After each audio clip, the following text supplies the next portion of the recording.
An important component of silviculture is to look down at the ground and assess forest regeneration. In the northeastern United States, most forest regeneration establishes naturally. Seldom in forested situations is it necessary to plant trees. Nonetheless, it is important to plan and manage stand development over time to achieve adequate, desirable regeneration. Adequate regeneration takes time to accumulate in the stand. Generally, good seed years are somewhat sporadic. They don't happen every year for every tree. As a result, regeneration can accumulate in the understory over several growing seasons as seeds germinate in the limited sun that reaches the forested floor. The amount of light that reaches the forest floor is dependent on whether the tree canopy is tight or closed.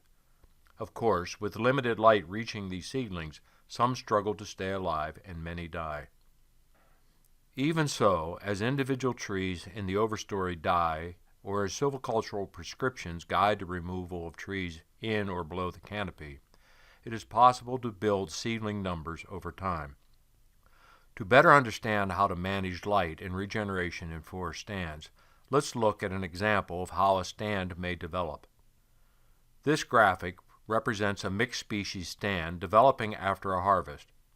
The white trees are shade tolerant, and the black trees are intolerant of shade. The gray are intermediate in shade tolerance. In year 1, the trees or seedlings are essentially equal in height. By year 20, notice that the shade-intolerant trees are growing taller as they reach for available sunlight. By year 40, the shade-intolerant trees dominate the forest, followed in height by intermediate shade-tolerant trees, and finally the shade-tolerant trees. As the shade-intolerant trees attain the upper crown position, they also spread or broaden their crowns. Crown spreading is a good survival strategy. It makes the statement, "I've gotten the upper hand and will hold you back by dominating the canopy." The intermediate and shade-tolerant trees are subservient and have to bide their time, waiting for the faster-growing trees to decline before they can move into the upper canopy. This graphic illustrates how tree species shade tolerance allows one species to get ahead and how others have to wait. The competitive process took place in the Arnott time series from 1927 to 2008. The cherry, aspen, and sugar maple competed for space and light. In 2008, it is obvious the cherry was the most competitive species because it attained dominance.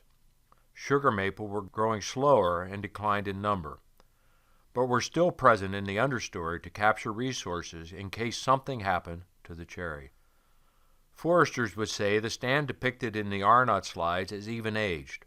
All the trees originated at one time. They are the same age even though they vary in stem diameter. There are also uneven-age stands, but they are uncommon in Pennsylvania.